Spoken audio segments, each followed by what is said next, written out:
Hi, and welcome to The Traveling Fool, the show where we explore the most intriguing aspects of travel, culture, and history. I'm your host, Bob Bales, and today we are covering 20 historic sites in Texas that are often overlooked. These aren't the big names like the Alamo or San Jacinto that draw crowds.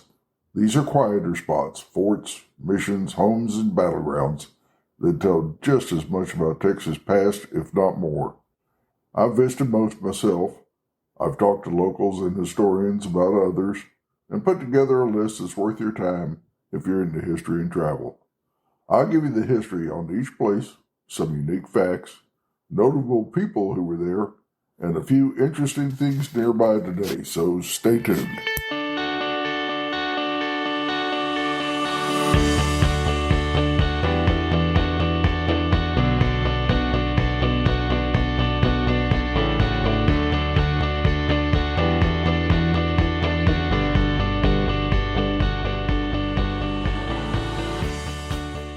Texas is a big state with a huge history.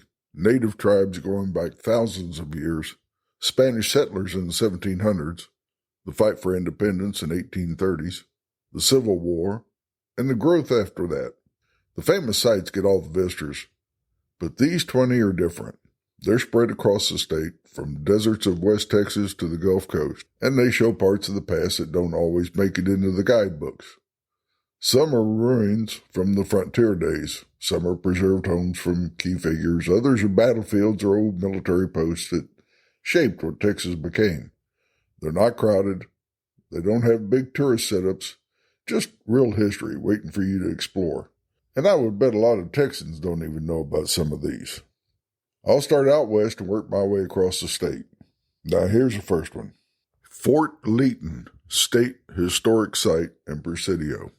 Now, it's located in the Chihuahuan Desert in far west Texas, about 4 miles from the Mexican border and 20 miles southeast of Big Bend National Park. This site dates to 1848, when Benjamin Leaton, a trader from New Orleans, built it as a private trading post along the Chihuahua Trail, a major route linking San Antonio to Chihuahua, Mexico, used since the Spanish colonial days. Now, Leaton was a tough character.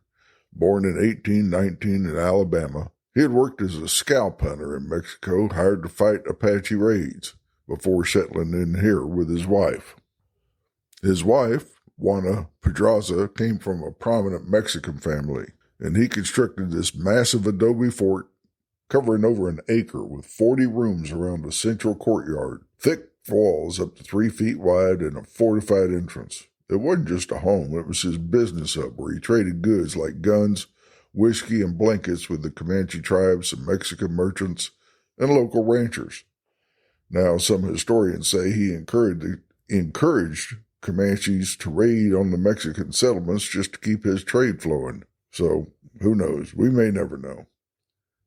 Now, by 1851, Leaton died of yellow fever, leaving Juana, his wife, to run it. She remarried, and her second husband, Edward Hall, kept the operation going until he was murdered in 1860 over a debt issue. The U.S. Army briefly used it as an outpost in the 1860s during border tensions, but it fell into private hands again until the state took it over in 1968. Now today, it's a historic site managed by the Texas Historical Commission. You can walk through the restored rooms, the living quarters, a kitchen, even a blacksmith shop, and see artifacts like old wagons and tools. It's a glimpse into the rough border life of the mid-1800s. Nearby, Presidio's got the Fortin de la Ciénaga. You know I'm going to mess that up. It's just my accent.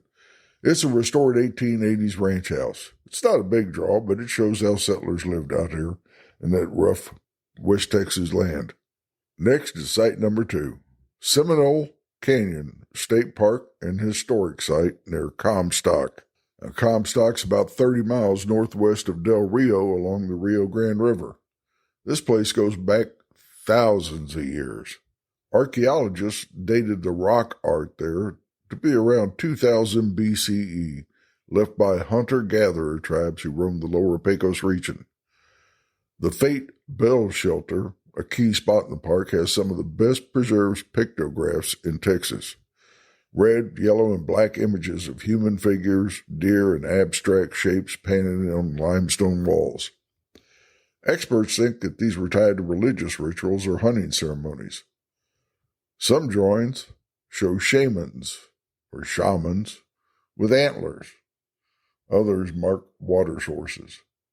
Now, the tribes lived off of small games and plants like prickly pear, used, and I know I'm going to mess this up, atlatls. Those spear throwers. You hold them in your hand and you sling it. It's almost like a slingshot for a spear. And that's before bows got introduced later on. And they would use those things and do their hunting. Fast forward to the 1870s, and the site got its modern name from the Black Seminole Scouts, who were descendants of escaped slaves and Seminole Indians out of Florida. They served the U.S. Army, tracking Apache and Comanche raiders under leaders like John Horse, who fought in the Seminole Wars. The Army set up Camp Pena nearby in 1882 to guard the railroad, but it's gone now. The park itself opened in 1980. It protects little over 2,100 acres.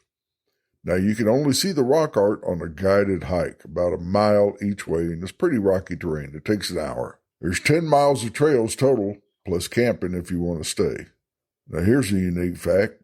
In 1984, archaeologists found a 9,500-year-old skeleton called the Neanderthal lady, one of the oldest human remains found in North America. And nearby, about 40 miles away, is Langtree, where you've got Judge Roy Bean's Visitor Center. It's an old 1880s saloon with a famous law west of the Pecos held court. It's a quick detour if you're in that area.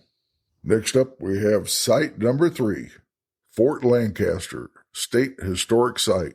It's in Crockett County near Sheffield, which is about 60 miles east of Fort Stockton and 10 miles from the Pecos River.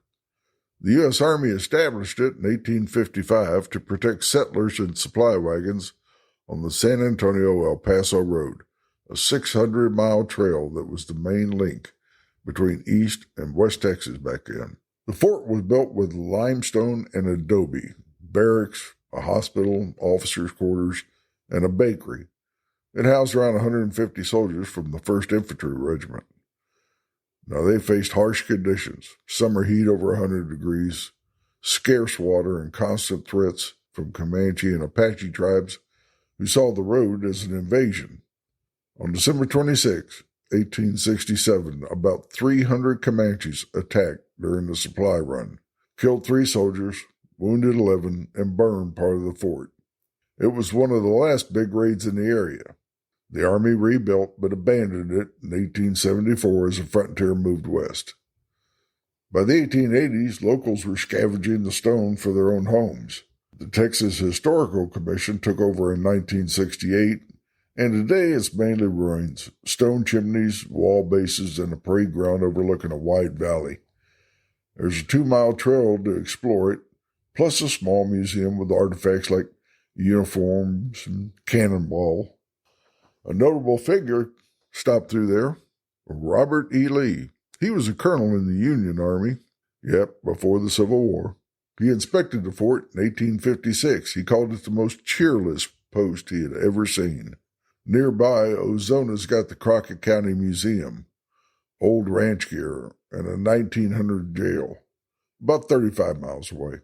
Next up, we have site number 4, Fort Belknap, named after Brigadier General William G. Belknap. It's near Newcastle. It's about 100 miles west of Fort Worth, just off Highway 380. The U.S. Army built it in 1851 to guard settlers moving into Young County along the Brazos River frontier. It was the northernmost fort in a line from the Rio Grande to the Red River. It started with log huts and tents, but later upgraded to stone buildings, barracks, a magazine, even a 2-story headquarters. Over 200 soldiers from the 5th Infantry were stationed here, dealing with Comanche and Kiowa raids that hit hard in the 1850s. One attack in 1855 killed 4 settlers just 10 miles away from the fort. During the Civil War, Confederates took it over in 1861, but it was abandoned by 1867 as the frontier shifted. After that, it became a ranching hub. Cattle baron Charles Goodnight stopped by in the 1870s while driving herds up the Goodnight-Loving Trail. The state made it a historic site in 1936, and locals restored it over decades of work. Today you can see 8 original buildings, limestone walls still standing, plus a museum with muskets, a cannon, and a 19th century chuck wagon. It's run by the Fort Belknap Society. Another unique fact, Robert E. Lee visited here too. He inspected it in 1856. Something you may not know about Robert E. Lee, he was going around for the Union Army inspecting a lot of bases. He was an engineer, and he had to go through and inspect a lot of places all throughout the South. Now nearby, the town of Graham has a town square about 15 miles east of there. But in the town square, 1930s courthouse is still standing, still in use, and it's worth a stop to take a look at. They got some nice shopping in that town too. Moving right along on site number 5, Fort McCavitt State Historic Site. It's near Menard in West Texas, about 25 miles southwest of San Angelo. The Army set it up in 1852 to guard settlers along the San Saba River and the road to El Paso. It started with tents and then grew into a solid post with 40 limestone buildings, including barracks, a school, a bakery, and even a lime kiln for construction. Over 400 soldiers lived here at its peak, including companies A and H of the 8th Infantry. After the Civil War from 1868 to 1883, it was a base for the famed Buffalo Soldiers. Those were the African-American troops of the 10th Cavalry who patrolled against Comanche and Apache troops and Apache raids. Now, one notable event, in 1871, a soldier named Emmanuel Stantz earned the Medal of Honor for bravery in a skirmish near Kickapoo Springs, 20 miles away. The first black soldier in Texas to be awarded such an honor. The fort closed in 1883 as the frontier settled and kind of settled down. Locals turned it into a small town until the 1920s. The state took over in 1968. Now it's got 25 restored buildings you can walk through and check out, plus a 2-mile trail. And General William Sherman visited here in 1871. He called it one of the prettiest posts he had ever seen. High praise from a tough old man. Nearby, San Saba's got the Presidio de San Saba, another old Spanish fort. It's about 30 miles north of there. Next up for site number 6, we have the Presidio La Bahia. It's in Goliad, 90 miles southeast of San Antonio. It started in 1721 as a Spanish fort near Matagorda Bay, called Presidio Nuestra Señora de Loreto, to guard against French expansion. In 1749, they moved it to its current spot on the San Antonio River. It's got limestone walls, a chapel, a barracks for 100 soldiers.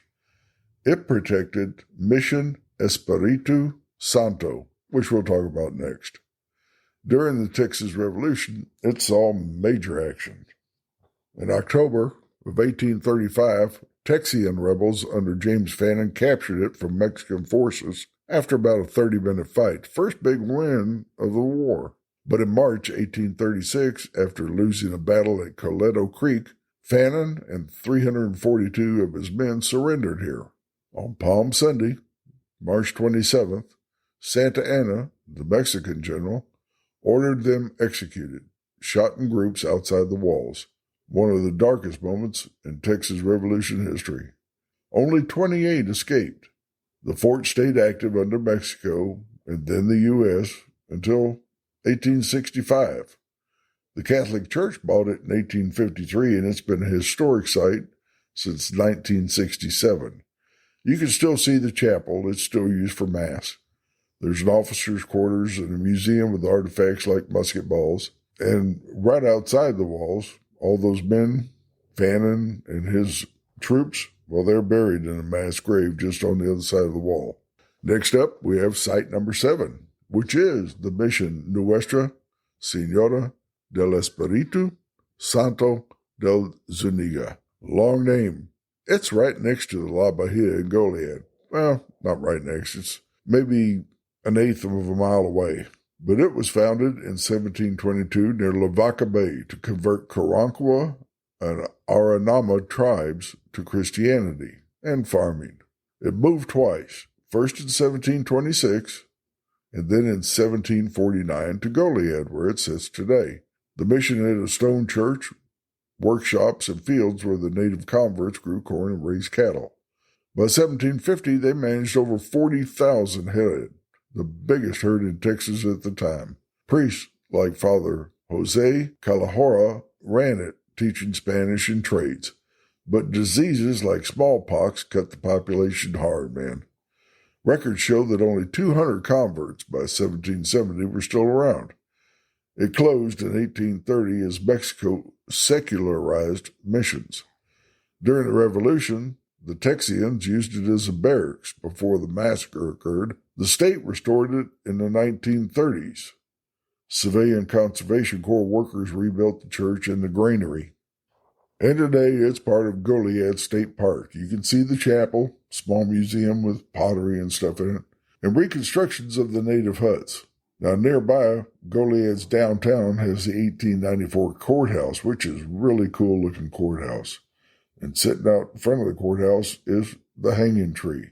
Been there for a long, long time. And locals will tell you that's where they used to hang people after they were found guilty at the courthouse. Next up, we have site number 8, San Felipe de Austin State Historic Site, located in San Felipe, 50 miles west of Houston. And you know what? I would venture to say that well over half of people who live in Houston don't know anything about this place. They may have read about it when they were in school in their history class somewhere, but they don't realize it's sitting right outside the big city. This was Stephen F. Austin's colony. Started in 1823 under a Spanish land grant. He brought 300 families, called the Old 300, to settle the Brazos River Valley. It became the social and political hub of Anglo, Texas, with a town hall, stores, and a newspaper. They called it the Texas Gazette, first published in 1829 by Godwin Brown Cotton. By 1835, it had 600 people and hosted early independence talks. In March 1836, as Santa Anna Army closed in, Austin ordered it burned to the ground to keep supplies from the enemy. Nothing left but ashes. It rebuilt later, but it never regained its former glory. Now, the state made a historic site in 1940, and now it's got log cabin replicas. It's got a well, a statue of Austin from 1992. Sam Houston actually spoke there in 1833, pushing for a separate Texas government, the seeds of the Texas Revolution. Today it's quiet, got about 700 residents. When I stopped by there was one car sitting in the parking lot that was visiting the grounds. But it was interesting. It was nice, had a lot of stuff in the little museum there. You could see the replicas of the buildings. And it was the location where Texas began. Next up, we have site number 9, Fort Grogan Museum and Grounds in Burnett. Burnett's about 50 miles northwest of Austin in the hill country. Now, the Army built this place in 1849, one of 4 forts to guard settlers after Texas joined the U.S. in 1845. It housed 50 soldiers from the 2nd Dragoons Cavalry Unit, living in wooden cabins with a blacksmith shop and a powder house. They patrolled against Comanche raids along the Colorado River. One skirmish in 1851 near Oatmeal Creek killed 2 soldiers, but stopped an attack on Burnett. The fort closed in 1853 as settlers pushed west. Locals used the buildings until 1890s when most just rotted away. In 1957, the Burnett County Historical Society turned it into a museum, restoring 4 of the structures: a cabin, a schoolhouse, a blacksmith shop, and a barn. Today, you can see muskets, saddles, and a cannon. Volunteers offer tours. Now, General George Custer actually passed through this place in 1871, inspecting frontier posts. Nearby Longhorn Cavern State Park is 13 miles away, has a 1930s Civilian Conservation Corps built visitor center. Next up, we have site number 10, Casa Navarro State Historic Site in San Antonio, Texas, a block from Market Square in the Alamo. It's the 1850s home of Jose Antonio Navarro, a Tejano who was born in 1795 to help shape Texas. He fought for Mexican independence from Spain in 1813, then signed the Texas Declaration of Independence in 1836, one of only two Tejanos to do so. Navarro served in the Republic's Congress. He wrote laws protecting Tejano land rights, and later joined the Texas Senate after statehood. He built his adobe house, 3 rooms, a kitchen, and a courtyard, living there until his death in 1871. His nephew kept it in the family until 1895. The state bought it in 1959, and now it's a museum. It holds his desks, books that he owned, a 19th century loom, and a bunch of other artifacts. Now here's a unique fact. Navarro was at the 1845 Annexation Convention and helped make Texas into a state. It's a small place, but it shows the Mexican-Texian mix that built Texas, often missed in San Antonio's mission hype. Next up, Fort Griffin State Historic Site near Albany, 40 miles north of Abilene. The Army established it in 1867 to protect settlers and cattle drives along the western trail to Dodge City. It had 200 soldiers from the 4th Cavalry living in the barracks, a guardhouse, officers' quarters, all wood and stone. The fort was a rough old place, though. Nearby, the Flat, a boomtown, drew gamblers, prostitutes, and buffalo hunters. Fights were common. In 1874, the 10th Cavalry Buffalo Soldiers took over, chasing Kiowa and Comanche raiders. One big raid in 1871 near Fort Griffin killed 7 settlers. The Army tracked the attackers 100 miles but lost them. It closed in 1881. Locals tore down most of the buildings. The state reopened it in 1935 with ruins and a longhorn herd. Descendants of Charles Goodnight's cattle are still there. You can hike a 3-mile trail and see a restored bakery. A notable figure, General Ronald McKenzie, led troops here during the Red River Campaign before his assignment to Wyoming, where he defeated the Sioux in the Battle of the Red Fork. That was in the aftermath of the Little Bighorn. Site number 12, Eisenhower Birthplace. That's right. The Dwight D. Eisenhower Birthplace State Historic Site is in Denison, Texas, 75 miles north of Dallas, near Oklahoma. Dwight David Eisenhower, future general and president, was born here on October 14, 1890, in a 2-room clapboard home. Although he spent most of his time in Abilene, Kansas, and that is where his presidential museum is located, this is where he was born. His father, David, worked for the railroad. His mother, Ida, raised 6 boys in real tight quarters. The family lived here until 1892, moving to Kansas when Dwight was only 2. The house stayed private until 1946, when locals preserved it as a museum after his World War II fame. The state took over in 1952, and now it's got original furniture, a bed, a stove, and a statue of Ike in his general's uniform was added in 1978. It's small. It's only about 1,500 square foot, showing the humble roots of a big man.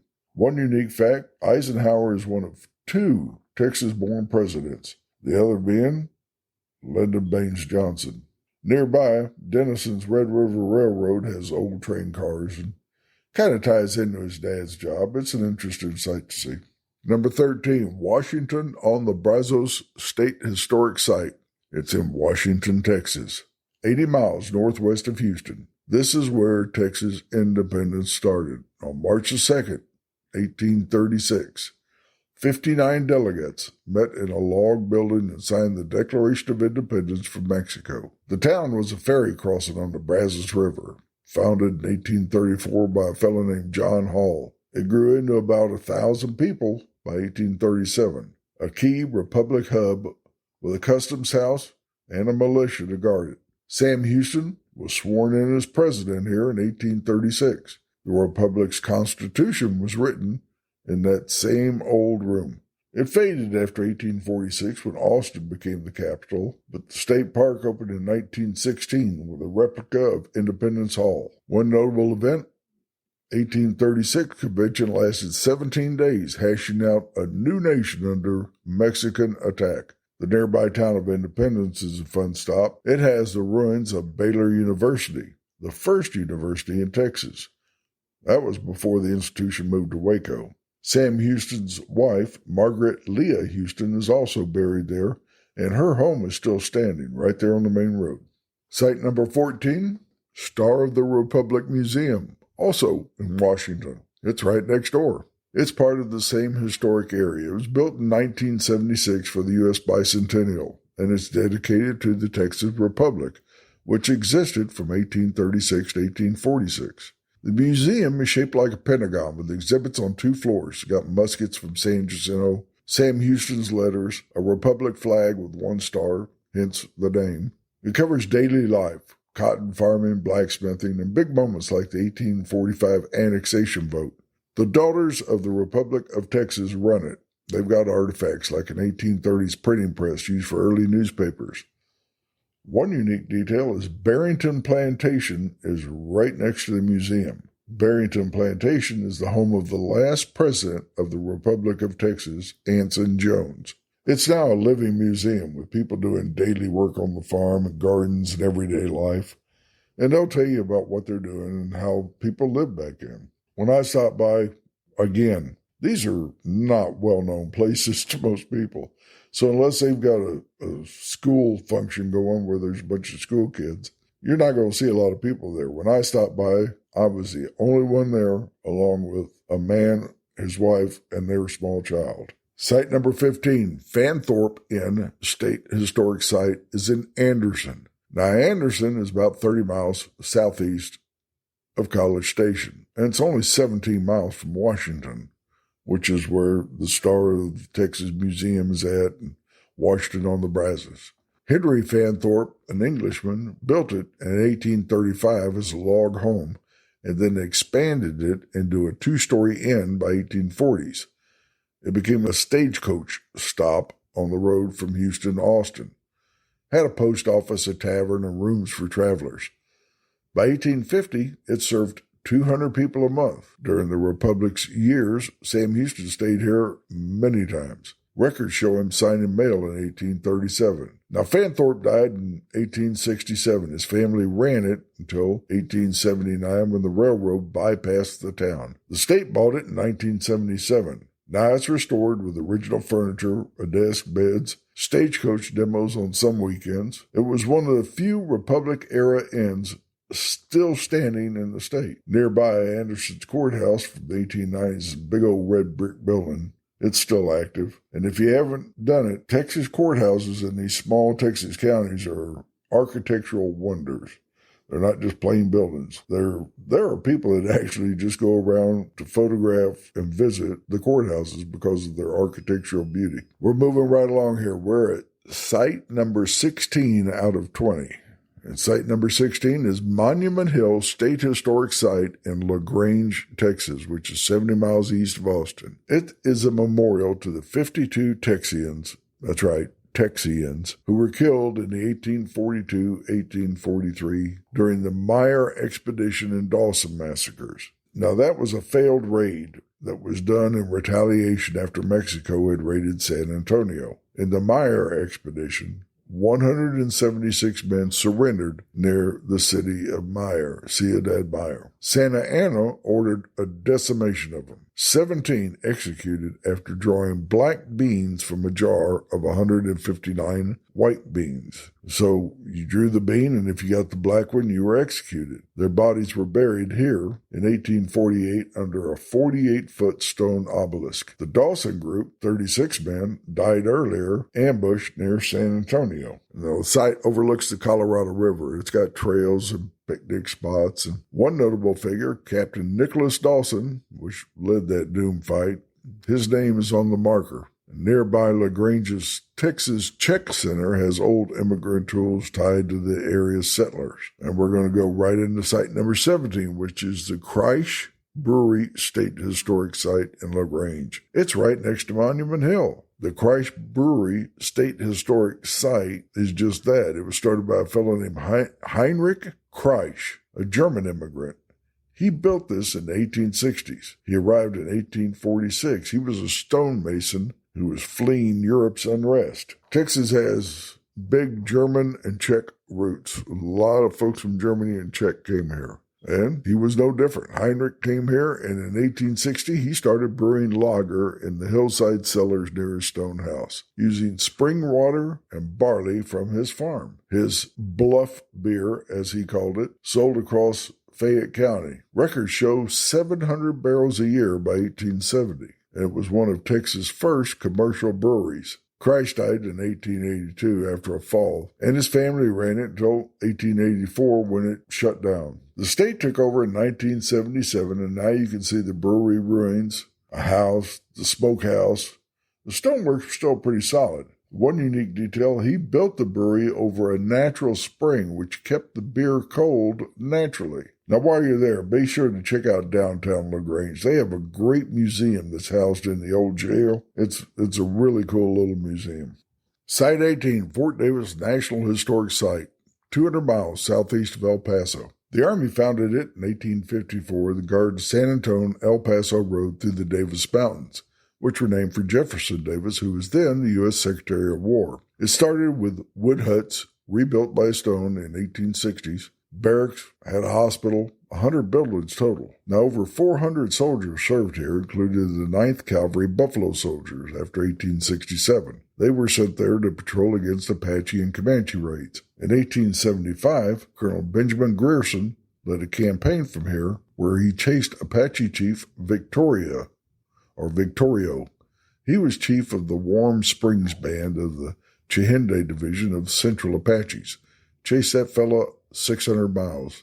Never did catch him. While Geronimo is more well known, Victorio is considered a more skilled warrior and diplomat, and he led a much larger force. Now, the fort closed in 1891. National Park Service took it over in 1961, and now it's got 20 restored buildings, a 5-mile trail. They do bugle calls on the weekends. Nearby, the McDonald Observatory is 20 miles away. They have star parties with huge telescopes. It's one of the best places to view the stars and the planets. You ought to check this place out if you're ever in the area. Next up, we have number 19, the 1940s Air Terminal in Houston, Texas. It's part of the William Hobby Airport system. Now, I visited here several years ago, and not even many Houstonians are aware of this little gem sitting there downtown Houston. It opened in 1940 as the Houston Municipal Airport. It's in an Art Deco building, 3 stories, curved lines, terrazzo floors. The building itself was designed by a fellow named Joseph Finger. Now, it handled 141,000 passengers by 1948. And you're thinking, well, that doesn't sound like a whole lot. But you got to remember, in the 1940s, not that many people flew on aircraft. Aircraft travel was a luxury. It had airlines like Braniff and Eastern flying DC-3s out of this place. During World War II, it trained pilots for the Army Air Corps. In 1943, over 1,000 cadets passed through there. The terminal closed for commercial use in 1954 when Hobby's new building opened, but it's been a museum since 1998. It's run by the 1940s Air Terminal Museum. And you can see all kinds of stuff there. Old flight gear, a 1940s ticket counter, photos of Houston's early days, and several old planes. One notable figure passed through here. A fellow by the name of Howard Hughes landed here in 1947. He was testing out a new airplane. It's right by the modern airport, which is still active, although it's a lot less air travel goes through here versus George Bush Airport, Houston's big one. But the 1940s air terminal is a blast from the past. It's well worth visiting, and very few people ever go there. All right, number 20 out of our list of 20, we have Camp Hearn. Camp Hearn is 12 miles northwest of Bryan College Station. Camp Hearn was a World War II prisoner of war camp built in 1942 to hold 4,800 German prisoners that were captured in North Africa, mostly Rommel's Africa Corps. People don't realize that in World War II, Texas had about 50 prisoner of war camps, some permanent and some temporary. This one, Camp Hearn, from 1943 to 1946, housed up to 5,000 men, mostly worked on local farms under guard, farming cotton and peanuts and such. Some were hardcore Nazis, others were just soldiers. 128 escaped Camp Hearn, but all were recaptured. The camp closed in 1946. Most of the buildings were torn down, but one barrack and one foundation remain. A museum opened in 1997 with diaries, a model camp, and a guard tower replica. Prisoners built a fountain, which is still there, and is a unique glimpse and a little bit of World War II history. Now, nearby, Hearn's Railroad Depot from 1901 is a small little museum. It's worth checking out as well. So that's 20. 20 overlooked and little-known historic places in Texas. But wait, I got a bonus for you. Here's a bonus place. Fort Chadbourne, north of San Angelo, just 12 miles out of Broughton, Texas. It's on U.S. Highway 277. Fort Chadbourne was established in 1852 by the United States Army. It was one of a string of frontier forts built to protect settlers moving west along the San Antonio-El Paso Road. Named after Lieutenant Theodore Lincoln Chadbourne, who died in the Mexican War, it housed troops like the 8th Infantry and later the Buffalo Soldiers, guarding against Comanche raids. From 1858 to 1861, it was a stop on the Butterfield Overland Mail Route. Think stagecoaches rumbling through. The fort surrendered to the Confederates in 1861. It was reoccupied after the Civil War and shut down in 1867 when the water ran low. Today, the Richards family, who've owned it for 8 generations, restored it with absolutely no government money, just grit and hard work. You can visit the stabilized ruins, 12,500 square foot museum, and see artifacts like old firearms and a stagecoach. I mean, it's a real piece of Texas history off the beaten path. So that's it. I promise. That's all 20 plus a bonus. Overlooked spots from Texas frontier forts to its World War II camps. And there's a lot more places like this in Texas that are often overlooked or people just don't know about. They're not the loudest names, but they've got stories. Prehistoric cave paintings, Texians fighting for independence, soldiers holding the line, and everyday people just shaping the state. If you're into history, these are worth a visit. No big crowds, just the real thing. You can check out thetravelingfool.com for more. Or tell me your own finds. I might use them next time. If you like this, I appreciate it if you leave a review. And until next time, safe travels.